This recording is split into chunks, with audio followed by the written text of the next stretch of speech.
आज बात करते हैं कोठारी कमीशन 1964 टू 1968। यहाँ पर हमें पहली चीज़ याद रखनी है कि कोठारी कमीशन को एजुकेशन कमीशन 1964-1966 भी कहा जाता है ना। कोठारी कमीशन को एस्टैब्लिश करने की ज़रूरत क्यों पड़ी? What was the reason behind appointing this new commission? As we know that the government of India has already under the government of India, two commissions had already been appointed. दो commissions को already appoint किया जा चुका था. One University Education Commission in the year 1948 and second Secondary Education Commission in the year 1952. So what was the need of appointing this new commission? क्या जरूरत पड़ी government को एक नई कमीशन को ऐड करने की? आज जानते हैं इसके बारे में। मसला ये था कि जो हमारा यूनिवर्सिटी एजुकेशन कमीशन, साथ ही साथ जो सेकेंडरी एजुकेशन कमीशन था, इनमें जो भी रिकमेंडेशंस दिए गए थे वो प्रॉपरली इम्प्लीमेंट नहीं हो पाए थे। The recommendations of these commissions could not be implemented entirely. पूरी तरह से ये implement नहीं हो पाए थे। There were defects in their policies. इनकी जो policies थी उनमें काफी सारे defects थे।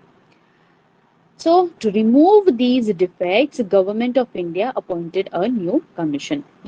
इन सभी defects को दूर करने के लिए Government of India ने क्या किया? Government of India ने अपॉइंट किया एक new commission under the chairmanship of doctor DS Kothari. Government ने क्या किया? एक नई कमीशन को अपॉइंट किया इन्हीं सारे डिफेक्ट्स को दूर करने के लिए, और इस कमीशन के चेयरमैन कौन थे? Doctor DS Kothari. Thus, he was the chairman of this commission. That is why it is also known as Kothari commission. उनके नाम पर ही ये कमीशन का नाम पड़ा है कोठारी कमीशन।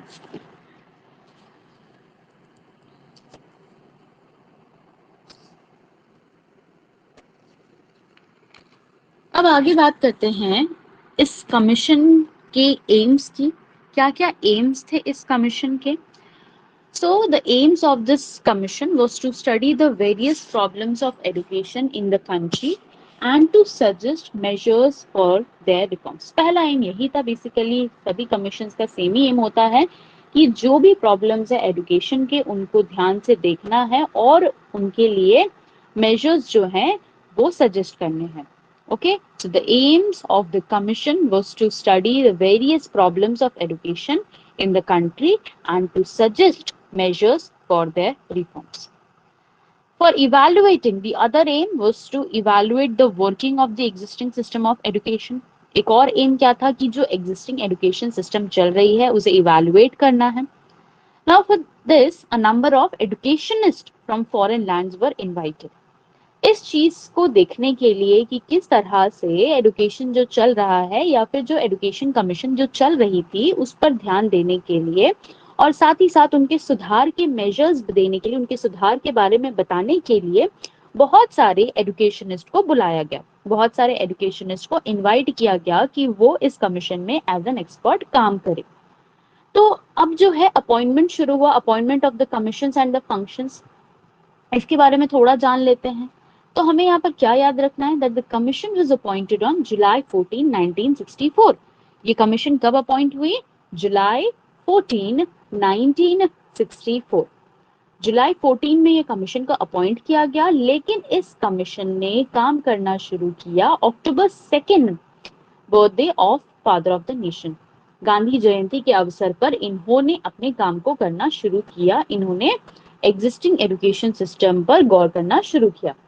अब यहाँ पर एक क्वेश्चन आता है, who all were the members? कौन कौन थे मेंबर्स? तो यहाँ पर हमें ये जानना है कि मेंबर्स कौन कौन थे। सबसे पहले चेयरमैन कौन थे? जैसे कि अभी हमने पढ़ा डॉक्टर DS कोठारी। कौन थे? Doctor DS Kothari. Member secretary कौन थे? JP Naik. Then other members LK Gopalaswami, AR Dawood, VS Jha, KG Saiyidain, PN Kirpal, BP Pal, MV Mathur, Triguna Sen, KMS पन्नाधिकार, Roger Revele, he was from USA, H.A. Elvin from London, Jean Thomas from France, and Shumbosky from Moscow and Shadatoshi Thara from Tokyo. ये सारे main members थे इस commission के। क्या क्या members के नाम मैंने बताए? D S. Kothari, J P. Naik, L K. Gopalaswami, A R. Dawood, V S. Jha, K G. Saiyidain, P N. Kirpal, B P. Pal, M P. Mathur, Triguna Sen, K.M.S. Pannadhikar, Roger Reville from USA, H.A. Elvin from London, Jean Thomas from France, Shumovsky from Moscow, and Sadatoshi Thara from Tokyo. Now, the commission appointed 7 working committees. इस commission ने क्या appoint किया? 7 working committees को appoint किया। 12 study teams को appoint करी इस committee ने। क्या क्या appoint किया? 7 working committee, 12 स्टडी टीम्स। अब इन स्टडी टीम्स को क्यों अपॉइंट किया गया? ताकि ये जो है क्या करे, जो एजुकेशन से रिलेटेड जो भी प्रॉब्लम्स है उन्हें ये ध्यान से देखे। Now the commission submitted its report after 21 months. 21 महीनों के बाद जो है इस कमीशन ने अपने रिपोर्ट को सबमिट किया। नाउ दे सब divided its report into 20 chapters. इन्होंने अपने रिपोर्ट को 20 चैप्टर्स में डिवाइड किया। In the first 6 chapters, they discuss the reorganization of education. पहले 6 chapters में, पहले 6 अध्यायों में इन्होंने किस तरह से एजुकेशन को वापस से ऑर्गेनाइज करना है उसके बारे में इन्होंने बातचीत करी। Then chapter 7 to chapter 10 में इन्होंने क्या क्या बातें की? Chapter 7 to chapter 10 they talked about development of education, किस तरह से एजुकेशन को डेवलप किया जाए, कैसा करिकुलम होना चाहिए, इंस्पेक्शन होनी चाहिए, एडमिनिस्ट्रेशन और टीचिंग के बारे में इन्होंने बातें की। फिर से जान लेते हैं कि क्या क्या बातें इन्होंने की है। तो पहला है हमारा डेवलपमेंट ऑफ एजुकेशन, दूसरा इन्होंने बात की करिकुलम से लेकर के related, third inspection, fourth administration, fifth teaching. ये अध्याय 7 से अध्याय 10 तक इन्होंने इन्हीं सारी चीजों के बारे में बातचीत की है, इन्हीं सारी चीजों के बारे में लिखा था। अब आते हैं अध्याय 11 से अध्याय 18 तक। इसमें उन्होंने स्टेजेस ऑफ एजुकेशन के बारे में बताया कि एजुकेशन के क्या क्या स्टेजेस होंगे, higher, lower, secondary, higher secondary, इन सभी चीजों के बारे में इन्होंने यहाँ पर बातें करी। फिर अध्याय 19 chapter 19 they talked about the problems of education. यहाँ पर इन्होंने एजुकेशन से रिलेटेड जो भी प्रॉब्लम्स आते हैं, कैसे एडमिनिस्टर करना है किसी पर्टिकुलर इंस्टीट्यूशन को, कैसे प्लानिंग करनी है, इन सारी चीजों के बारे में इन्होंने अध्याय 19 चैप्टर 19 में बताया। लास्ट चैप्टर 20 इसमें उन्होंने एजुकेशन से रिलेटेड फाइनेंसेस का जिक्र किया है। Now I hope you have cleared this part. Now let's move forward to the recommendations given by the commission. पहला recommendation, as we have already discussed aims of the commission. aim क्या क्या था हमने बात करी अभी aims के बारे में। पहला aim वही था कि किस तरह से education को अच्छा बनाया जाए, उसके लिए जितने भी सुधार कार्य हो सकते हैं वो करवाए जाए। साथ ही साथ एग्जिस्टिंग एजुकेशन सिस्टम में जो भी दोष हैं, जो भी डिफेक्ट्स हैं, उन्हें दूर किया जाए। इसके लिए, इन दोषों को दूर करने के लिए उन्होंने फॉरेन लैंड से बहुत सारे लोगों को, बहुत सारे एजुकेशनिस्ट को, स्कॉलर्स को इनवाइट किया ताकि वो इस कमीशन में शामिल हो जाए। Second, standard and method of education. कैसी एजुकेशन देनी चाहिए, क्या स्टैंडर्ड होना चाहिए, क्या मेथड होना चाहिए, ये अब हमारे माइंड में ये क्वेश्चन आता है।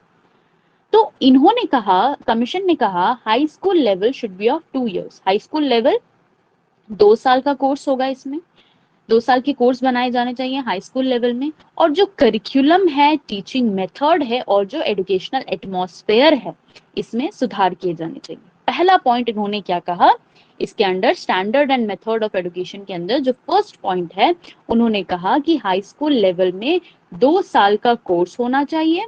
साथ ही साथ जो करिकुलम है, टीचिंग मेथड है और एजुकेशनल एनवायरनमेंट है, उसमें इंप्रूवमेंट करी जानी चाहिए। सेकेंड इन्होंने क्या बात की, second they talked about primary education. इन्होंने कहा कि primary education should be of 7 to 8 years। 7 से 8 साल का समय काल होगा प्राइमरी एजुकेशन का। Third point, duration of junior high school और senior high school should be of 2 to 3 years। फिर उन्होंने कहा कि जो समय काल होगा जूनियर हाई स्कूल या सीनियर हाई स्कूल का, वो 2 से 3 सालों का होगा। Number 4, admission age to the primary school. अगर किसी पेरेंट को, किसी माता पिता को अपने बच्चे को प्राइमरी स्कूल में एडमिशन करवाना है तो 6 साल की उम्र में करवाना होगा, और अगर जूनियर हाई स्कूल में एडमिशन करवाना है तो 10 साल की उम्र में उन्हें एडमिशन करवाना होगा। Now, in the 10th year, knowledge of general studies should be given. After 10 years, students should sit at a public examination. ठीक है, 10वें साल बच्चों को जनरल सब्जेक्ट्स की नॉलेज दी जानी चाहिए और इन 10 सालों के बाद बच्चे जो हैं वो पब्लिक एग्जामिनेशन में बैठेंगे। सेकेंडरी स्कूल्स में 10 साल का कोर्स होना चाहिए, 10 years कोर्स स्टडी होनी चाहिए। Higher secondary schools, in higher secondary schools course of study should be 11 और 12 years। और स्पेशलाइजेशन जो है, यानी कि किन्हें कौन सा सब्जेक्ट लेकर के पढ़ना है, वो इसी लेवल पर वो चूज करेंगे। 3 साल की डिग्री कोर्स होनी चाहिए, 3 साल की डिग्री कोर्स शुरू करी जानी चाहिए। तो ये सारे थे standard and method of education. इसके बाद इन्होंने बात करी एजुकेशनल फैसिलिटीज के बारे में। इसके बारे में उन्होंने क्या कहा, so school should be given fewer holidays, कम से कम, जितने कम से कम छुट्टियां हो उतनी कम से कम छुट्टियां दी जानी चाहिए। Number of working days should be increase, working days ज्यादा होने चाहिए, हॉलीडेज कम होनी चाहिए। वर्किंग डेज ज्यादा, साथ ही साथ वर्किंग आवर्स यानी कि काम का घंटा भी ज्यादा होना चाहिए। Student should be given homework, और लंबी छुट्टियां हैं तो बच्चों को क्या देना है, हमें लंबी छुट्टियों में बच्चों को हमें होमवर्क्स देने हैं, ये है टीचर का काम। Spirit of self study should B inculcated, teachers को क्या करना है कि बच्चों को उत्साहित करना है कि वो सेल्फ स्टडी करें। Teacher should motivate their students for self study, उन्हें मोटिवेट करना है, उन्हें प्रोत्साहित करना है अपने विद्यार्थियों को कि वो स्वयं शिक्षा पर जोर दें। इसके बाद वो बात करते हैं that student should be encourage to use reading rooms, students को इनकरेज करना है कि वो रीडिंग रूम्स को यूज करे, लाइब्रेरीज हैं, लेबोरेटरीज हैं, वर्कशॉप्स हैं, इनको यूज करे। ठीक है, ये स्टूडेंट्स को मोटिवेट करना, ये टीचर का काम है कि वो क्या करे, वो स्टूडेंट्स को मोटिवेट करे, प्रोत्साहित करते रहे कि वो जाकर के इन रीडिंग रूम्स, लाइब्रेरीज, लेबोरेटरीज और वर्कशॉप्स को यूज करे।